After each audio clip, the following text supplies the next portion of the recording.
Here to talk about the 2020 census preparations, which are now in their final stages. We are now in the critical stages of the rollout and administration of the 2020 census. Unfortunately, as we discuss the funding needs for fiscal year 2020, we seem to have more uncertainty than I have ever seen at this point in the decennial cycle. That is almost entirely the result of the decision to try and add an untested citizenship question to the form. While we wait for the Supreme Court to rule on the legality and constitutionality of that addition, I am deeply concerned that the Bureau remains unprepared for and unwilling to admit culpability in creating this situation. In particular, I am worried that the Bureau remains seriously unready to administer a census that includes a citizenship question. I have heard little of any plans to address community fears in immigrant communities about what this information is used for. You're only studying the impact of the question this summer, when it will be too late to adjust outreach and communications. The communication strategies based on the results. Your budget request of $6.149 billion for the 2020 census is inadequate and does not include funding for a contingency fund previously requested by Secretary Ross. I'm not sure if these decisions are yours, Director Dillingham, but it is apparent that the White House and the Secretary have little interest in a fair or accurate census. In other words, the fix is in. I realize, Director Dillingham, this mess is not entirely your fault. After all, you were not confirmed when the decision was made to add a citizenship question to the decennial form, and you report to the Secretary of Commerce, who instigated this political farce in the first place. I have no doubt about your desire or the desire of the thousands of Census Bureau employees to administer a census that is accurately reflects how our country has grown and changed. But you have been dealt a very bad hand, and you are being forced to administer this census at an extreme disadvantage. Today, I hope we can hear about the Bureau's preparations for next year, what challenges remain, and how the Bureau will react when the Supreme Court rules on the validity of the Secretary's process for changing the decennial census form. This committee stands ready to help you in every way possible. And our questions today are designed to highlight our concerns and our community's needs as you move forward. We hope you and your staff are paying close attention to these concerns. This is, of course, something that is on everybody's mind in many communities throughout the country. I can tell you that in mine it's a big issue, and it is everywhere, and it's on the mind of many people in Congress. So I hope that we all pay attention to today's hearings, both here and afar, because this issue still has to be resolved, and we need a fair and accurate count. Director Dillingham, as I mentioned in my opening statement, there is a greater degree of uncertainty with regard to the administration of the 2020 census than any decennial census I have dealt with. We're currently waiting for the Supreme Court to determine the legality and constitutionality of the addition of a citizenship question on the 2020 form. But the Bureau has had to continue preparing for the 2020 census regardless. My understanding is that you essentially have two versions of the 2020 census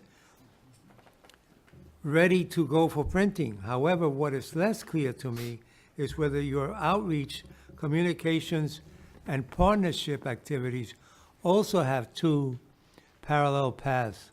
Question: what is the Bureau doing to prepare for the Supreme Court's decision? Do you have different strategies for deployment depending on results?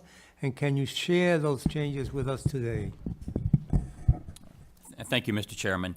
I would like to update you, and I appreciate the concerns about uncertainty surrounding the decennial census in some quarters and in the media, et cetera. I can assure you that you asked if we had two different plans. For printing purposes, in the beginning of July, we do. We have two systems ready to go as to which questionnaire will be printed. But after that, we have a process in place and an execution plan that will proceed regardless. Now, one of the issues, as you have pointed out, and as Committee Chairwoman Lowy has pointed out, is, well, what about, there could be a question on citizenship in there, and how might that impact? And we're conducting a study this summer. The results will be available in October for just the purpose of operational needs. So as a result of doing a survey of 480,000 households, half with the question and half without, that will better inform us as to any particular needs for deploying our resources. You mentioned how we're preparing for the census overall. We have an extensive campaign that I'd be glad to brief you and other members of the committee, but one element that I want to bring to your attention is our communications plan and our integration with partnerships. We're going to deploy twice as many partnerships into the communities, particularly the hard-to-reach communities, and our targeting messages with the campaign will be to reach the hard-to-count populations. So we have a number of subcontractors creating messages specifically for the hard-to-count populations. But there seems to be, unless I heard it wrong, a contradiction here. That Mr. Marinos, Director Marinos, tells us that he's concerned, or his department's concerned, that you are not moving fast enough to take care of some needs within the Bureau for the census. And then you tell me that you'll be ready to deal with whatever decision the Supreme Court hands down. Isn't there a contradiction there? We don't see a contradiction, Mr. Chairman, but an explanation. You know, the GAO has over time and for a number of years been monitoring and presenting progress reports, and we're very pleased that they have done that.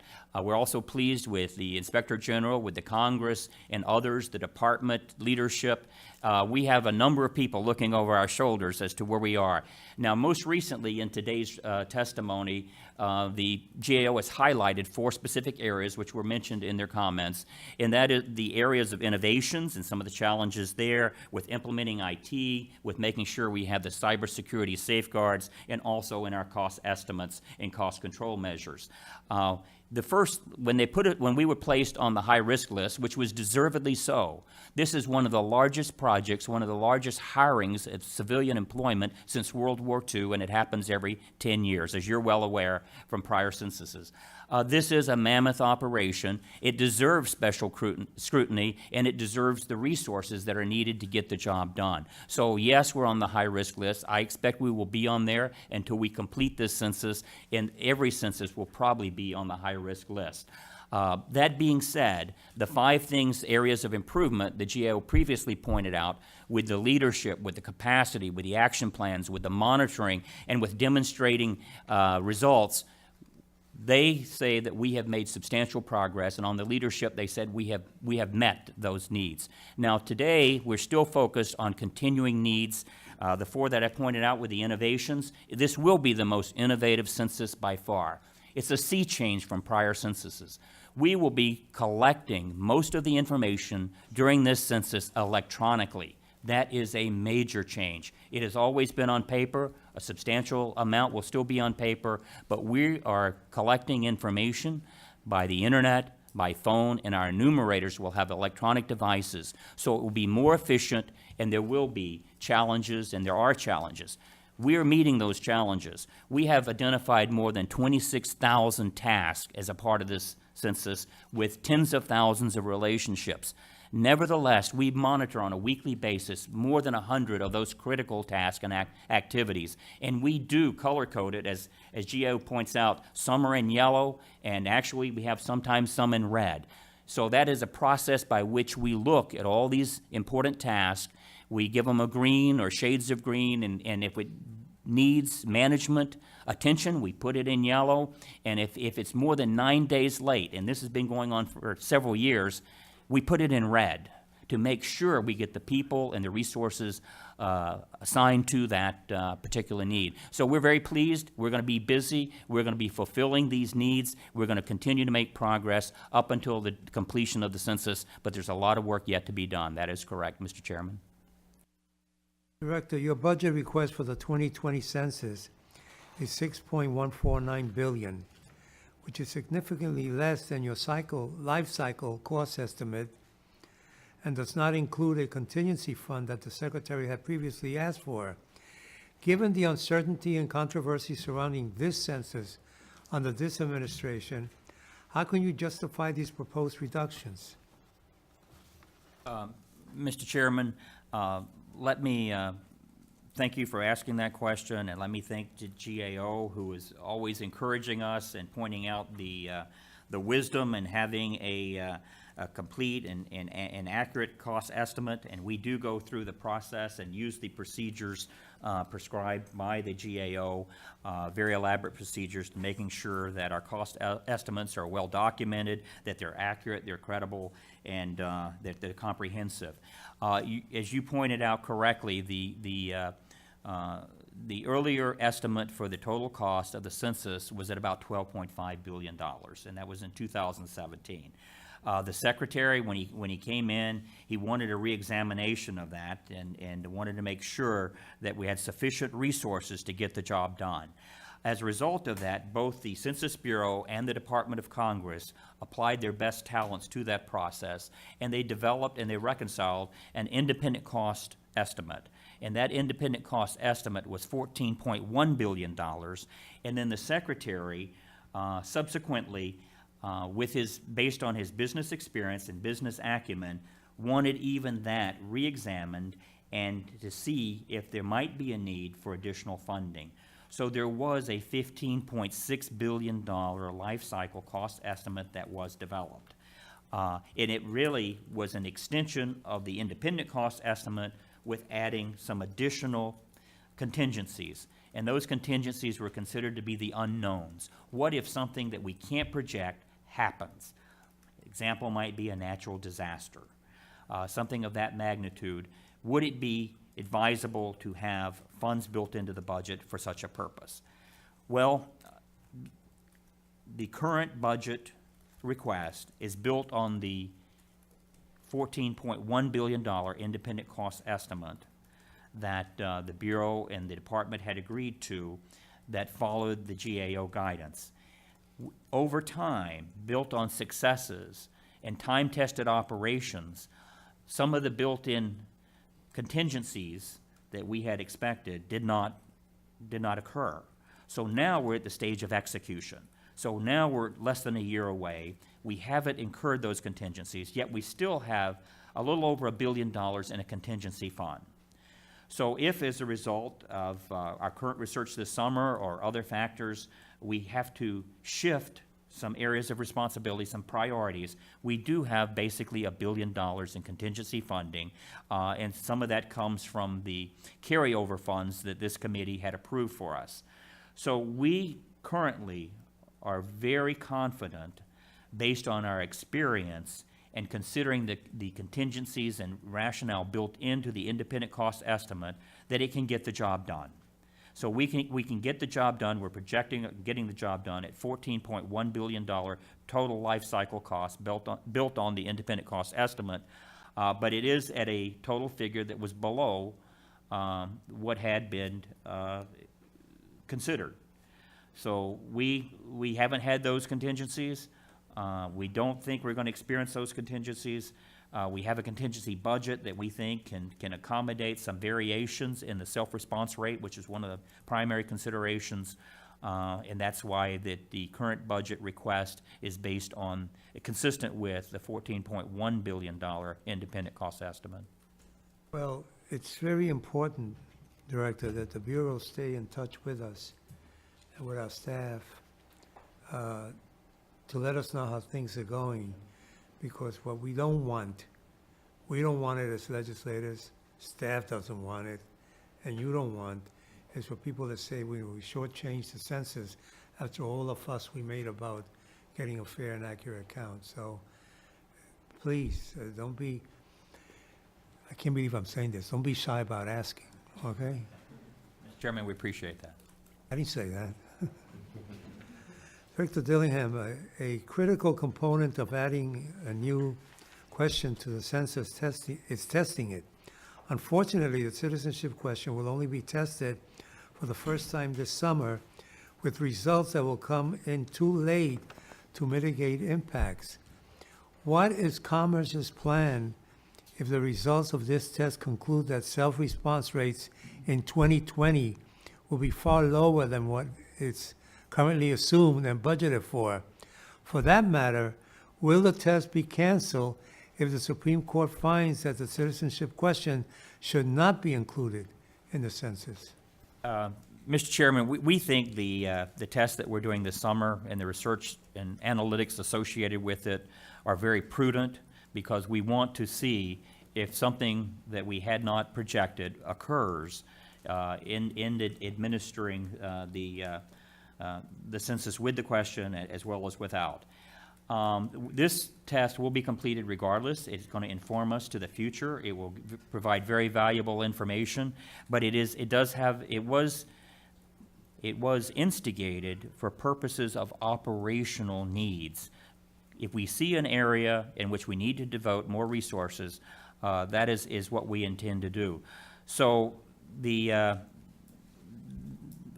it's going to be very valuable to conduct that research, to use that research to see if we see a need. And then we have the $1 billion contingency fund that we can, within certain parameters, accommodate those findings from that research. If there is some percentage point drop in the self-response rate, we have a cushion built into the contingency funding that we can accommodate that. We're not expecting anything dramatic outside those parameters, and so we think we're on course for doing a complete count. Thank you, Mr. Goldenkoff or Mr. Marinos. With respect to the 2019 census test, what will GAO be looking for in terms of how this test and its results can be utilized, given the results won't be available until October? We're going to be looking at the rigor of the test. We've looked at it on its face, and so far the methodology appears to have some face validity to it. As Dr. Dillingham already mentioned, the purpose of the test was to look to see what the citizenship question, how that might affect the non-response follow-up workload and some of the additional operational requirements that might be needed. So we'll be looking at the results, and then we'll see how the Census Bureau is reacting to the results of the test, the extent to which they're incorporating the results of that test into their operations. I would echo Mr. Goldenkoff. I think the one thing to articulate, maybe stating the obvious here, is that the reality is any late changes to a process are going to introduce risk. So I think it just highlights those high-risk areas that we've articulated within this area recently. Director, a question that's not on my list. Staff hates that when I do that, you know. My staff does as well. Yeah. Sure. People at times respond to people they know and they see and they follow.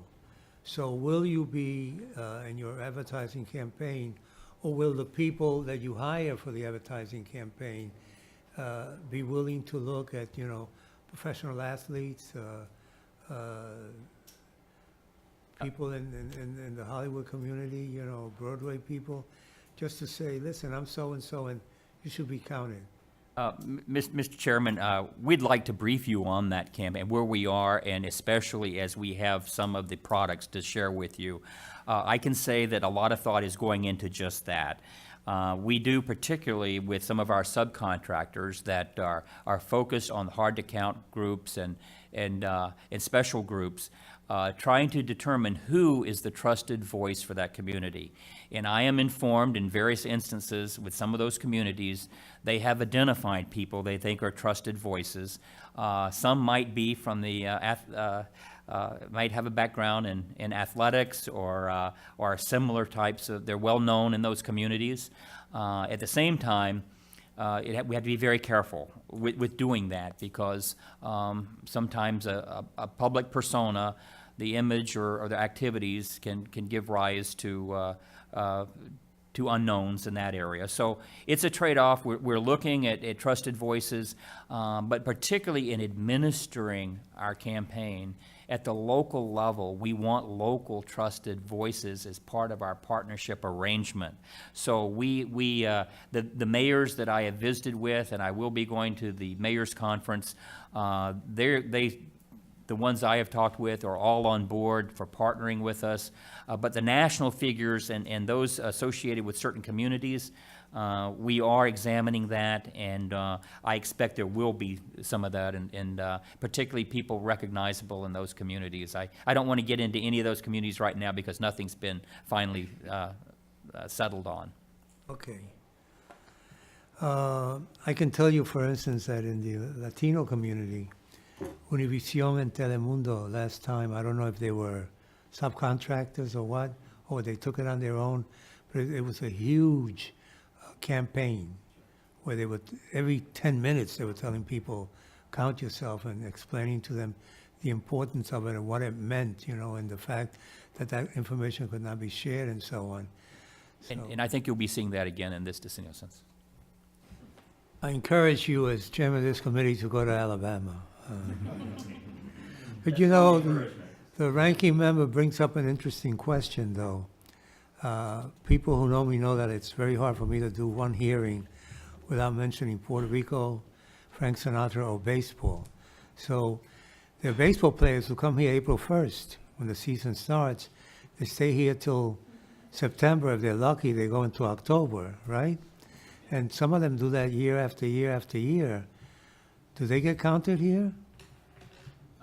If I understood, and I'm not an expert on the baseball players and the time in which they're in the country, but if here for extended period of time, they're here on April 1st, I would imagine, especially if they're here for the majority of the year, they will probably be counted.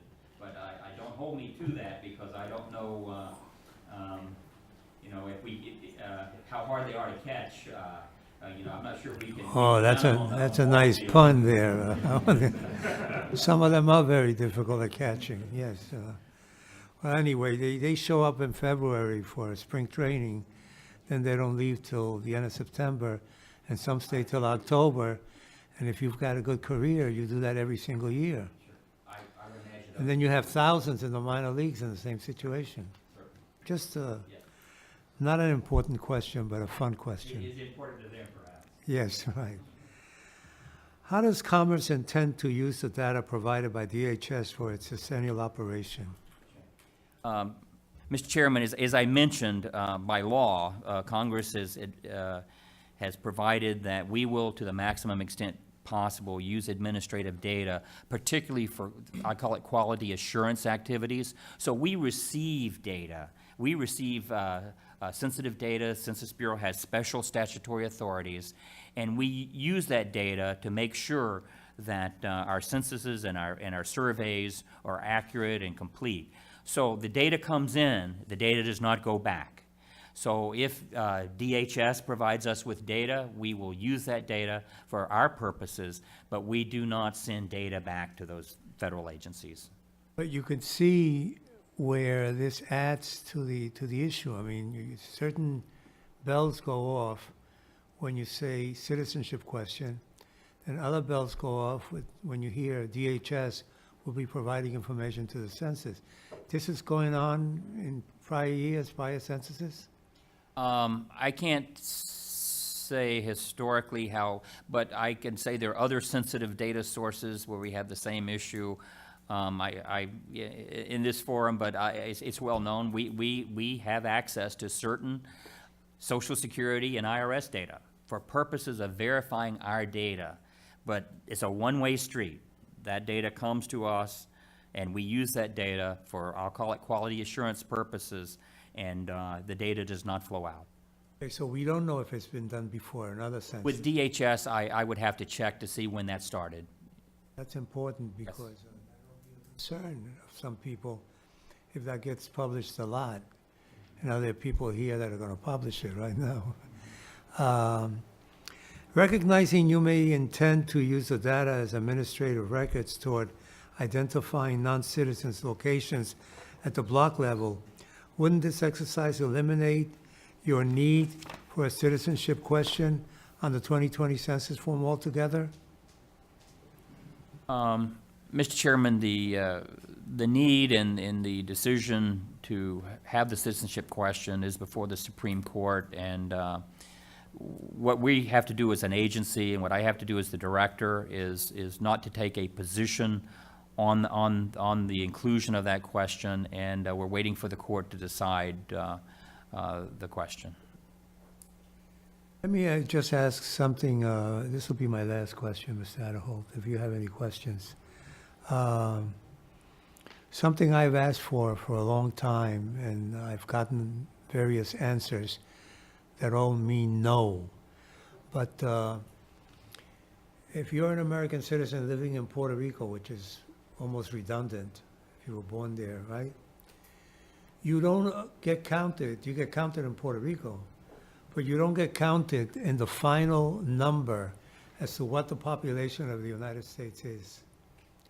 Now, at the expense of being written up as being anti-immigrant, which God and every reporter knows I'm not, technically, you could be undocumented in one of the states and get counted in the final population number, which is correct.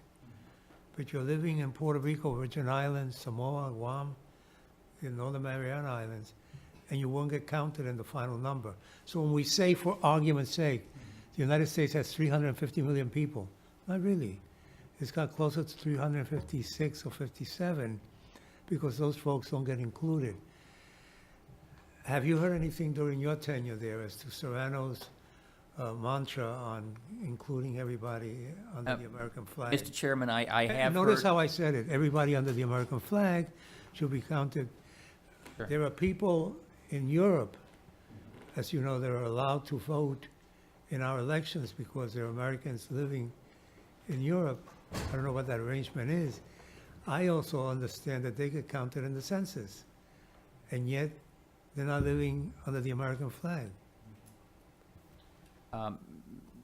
Mr. Chairman, I don't want to widen this line of inquiry, but I have been advised that you've expressed concerns with the wording of the question for people in Puerto Rico, how they report their information, and also I'm now apprised that you're concerned about the tabulation of it.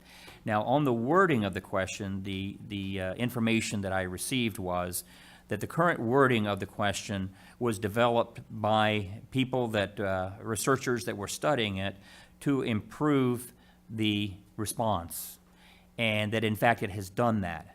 That being said, with all of our questions, we continuously revisit our questions to see if improvements can be made.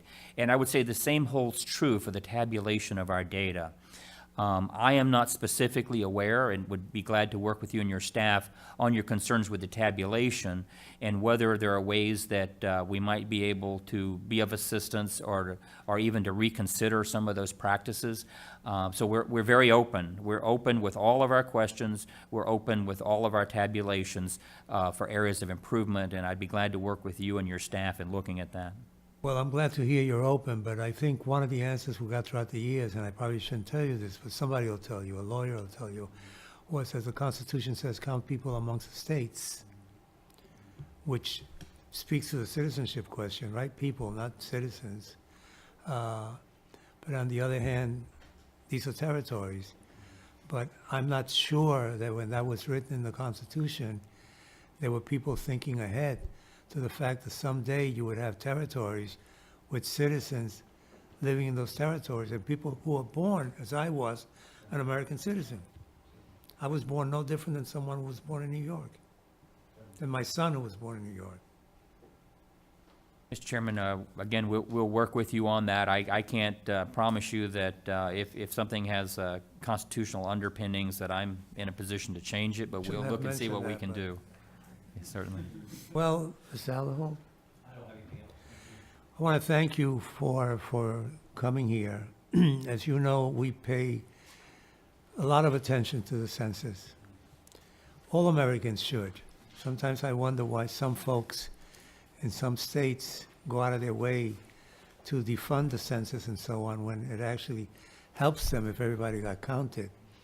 I also understand, unfortunately, that some people have problems with people who are not here documented. I don't understand it really, but I understand those feelings that they have. You know, they have them and that's it. I have to deal with that, try to change their mind. But they sometimes forget that those folks get counted, and that means dollars for their state. It means congressional districts for their state, and it means other things. And so we take this very seriously. We want to help you in making the best and most accurate count. We're on your side, notwithstanding our line of questioning or how we ask you about dollars and cents. We want this to work, and we want it to work properly. So we thank you for today. Thank you, Mr. And the hearing is adjourned.